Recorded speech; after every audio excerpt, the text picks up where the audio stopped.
Hi, today I'm going to talk to you about the longevity-promoting metabolic control of mTORC1. Target of rapamycin, TOR, was first identified by this man here, Michael Hall, after discovering that Streptomyces derivative rapamycin inhibits proliferation in yeast cells. He discovered that this response was due to the inhibition of a serine threonine protein kinase that phosphorylates S6 kinases, leading to cell growth and cell division. He named this protein kinase target of rapamycin, or TOR. The mammalian target of rapamycin, mTOR, interacts with other proteins in two distinct complexes, mTOR complex 1 and mTOR complex 2. Now, the first complex, mTORC1 specifically, has been shown to decrease longevity by inhibiting insulin sensitivity and autophagy and increasing cell growth, proliferation, and lipid synthesis. Furthermore, this complex is activated upon caloric intake and inhibited upon caloric restriction. So, what is responsible for mediating mTORC1 activity in response to nutrient intake? Well, there are three key signaling pathways: AMPK signaling, insulin growth factor 1 signaling, and PI3K AKT signaling. Now, mTORC1 is directly activated by RAS homolog enriched in brain, or RHEB, and that's directly inhibited by these two tuberous sclerosis complexes 1 and 2. 5' monophosphate activated kinase, AMPK, works to directly inhibit mTORC1 by inhibiting Raptor. It also indirectly inhibits mTORC1 by activating TSC1. AMPK signaling is highly complex and it responds to energy levels within the cell, specifically the ratio of AMP to ATP. Now, when cellular energy levels are high, the concentration of ATP is high, and this activates AMPK phosphatase, which inhibits AMPK. However, when cellular energy levels are low, the concentration of AMP is high, and this recruits ACAR, which results in the activation of AMP kinase. AMPK also responds to cellular calcium levels and is activated by CAMKK, as well as it's also activated by LKB1, which gets activated in response to E-cadherin, this protein here. mTORC1 is also regulated by insulin growth factor signaling, which upon activation results in the downstream activation of PI3K AKT signaling, ultimately resulting in the activation of mTORC1. This trickle-down signaling cascade is initiated when circulating insulin or insulin-like growth factor 1 bind to their corresponding receptors in the cell membrane, and this recruits the IRS family, which exposes binding sites for the phosphorylation of PI3K. PI3K, or phosphoinositide 3 kinase, activates PDK1, which activates AKT, referred to as protein kinase B, and this results in the activation of mTORC1 by inhibiting the TSC1 and TSC2 complex, which inhibits the activator RHEB. The activation of AKT also results in the inactivation of PRAS40, one of the associated proteins of mTORC1, and this particular protein works to inhibit the complex by inhibiting Raptor. So when AKT is activated, this protein exits the complex and the complex is left active. As I talked about earlier, mTOR activates S6Ks, and one of the main substrates of mTORC1 is P70 S6K right here, and in many studies this is simply referred to as S6K. P70 S6K can lead to many downstream cellular processes such as cell growth, but interestingly, it can also lead to insulin sensitivity by the inhibition of IRS1, which is one of the IRS family substrates. Other major substrates of mTORC1 include lipin-1, which facilitates lipid synthesis, and EF4G, which induces translation and leads to proliferation. And there are many others that I don't even have shown in this diagram. mTORC1 also induces proliferation by the inhibition of 4EBP1 and 2, which inhibits translation, and it also inhibits ATG13, which is responsible for autophagy. So if nutrient intake results in the activation of mTORC1 through regulation of these metabolic signaling pathways, this begs the question of which macronutrient plays the largest role. Carbohydrates, lipids, amino acids, do they all equally activate mTORC1, or are some more involved in this process than others? Most studies that show the upregulation of mTORC1 in response to carbohydrates are linked to cancer, and this seems to be specifically tied to the inhibition of AMPK, and this can happen by either a low AMP to ATP ratio or the inhibition of E-cadherin, which activates LKB1. One study by Han et al. 2015 on human endometrial cancer cells found low levels of phosphorylated AMPK and high levels of phosphorylated AKT and S6K in response to high glucose, and this is accompanied by an increase in glycolysis, proliferation, and migration. The opposite was true for low glucose, in which they found high activity of AMPK and low activity of AKT and S6K.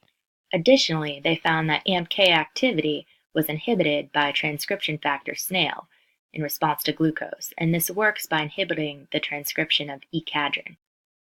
Another study by Dong et al. In 2017 found low levels of phosphorylated AMPK and high levels of phosphorylated mTOR in the renal cells of mice that were fed a diet high in glucose. And furthermore, this was accompanied by high rates of epithelial mesenchymal transition. They rescued these effects by exposing mice to caloric restriction, which activated AMPK and reduced the EMT in the mouse renal cells. Additionally, they showed that AMPK was the key player here, and they did this by inhibiting AMPK with siRNAs. And what they found was increased rates of EMT, just like you see in the mice fed a high glucose diet. Rubio-Patino et al. 2016 did a study on lymphoma-bearing mice. What they did was they induced lymphoma, and then they fed mice a 25% caloric restrictive diet of either low protein or low carbohydrate, but the diets were calorically identical. This is a Western blot and quantitative analysis from their study, and what they found was that both low protein and low carbohydrate diets increased phosphorylated AMPK in mouse lymphocytes. However, they found that the low carbohydrate diet was the only one that significantly reduced the activity of mTORC1, and they showed this by the protein expression of the mTORC1 associated protein Raptor. As you can see, it's reduced in the low carbohydrate diet and it's not in the low protein diet compared to the controls, as well as phosphorylated S6 kinase, which is again reduced in the low carbohydrate diet compared to the controls, and it's not significantly reduced in the low protein diet compared to the controls. And here's a quantitative analysis showing the ratio of phosphorylated AMPK to AMPK in both the low carbohydrate and the low protein diet, and as you can see, those are both significantly higher in comparison to the controls, whereas over here you see the quantitative analysis for the levels of phosphorylated S6K to total S6K, and you can see that that is only reduced in the low carbohydrate diet, and it is not significantly reduced in the low protein diet. Also, they found that the mice fed a low carbohydrate diet had increased survival rates in comparison to the controls. And they also had lower expression levels of MCL1, which is a particular protein that's associated with different types of cancer, including lymphoma. If you recall, mTORC1 inhibits the protein 4E-BP1, which is responsible for inhibiting translation. And what they found in these mice that were fed a low carbohydrate diet was an increase in 4E-BP1, which they attribute to the reduced MCL1 expression. Regarding the activity of mTORC1 in response to lipids, some studies have shown that lipids increase the activity of mTORC1, and other studies show that lipids inhibit the activity of mTORC1. Castaneda et al. 2012 found that a diet high in palmitoleic acid, oleic acid, and linoleic acid, all found in olive oil, led to increased mTORC1 activity in mouse hepatocytes, myocytes, and hypothalamic tissue. And they identified this by the increased expression of phosphorylated S6K. Dasuri et al. 2016 found that mice fed a high-fat diet consisting of lard and soybean oil led to increased activity of AKT, mTOR, and P70 S6K in localized brain regions. And this is accompanied by high acetylcholinesterase activity and neuroinflammation. Wang and Mitchell 2016 fed mice diets consisting of either MCT8 or MCT10, both of which are medium-chain triglycerides found in things like coconuts and coconut oil, in comparison to mice-fed sunflower oil. They found that both diets led to a decrease in phosphorylated P70 S6K in mouse brain tissue in comparison to mice-fed sunflower oil. Interestingly, in the forebrains of the MCT8-fed mice, they found an increase in phosphorylated IRS1, and they did not find any change in the activity of AKT in comparison to mice-fed sunflower oil. Furthermore, in the hippocampus regions of the mice-fed MCT10, they actually found an increase in AKT activity.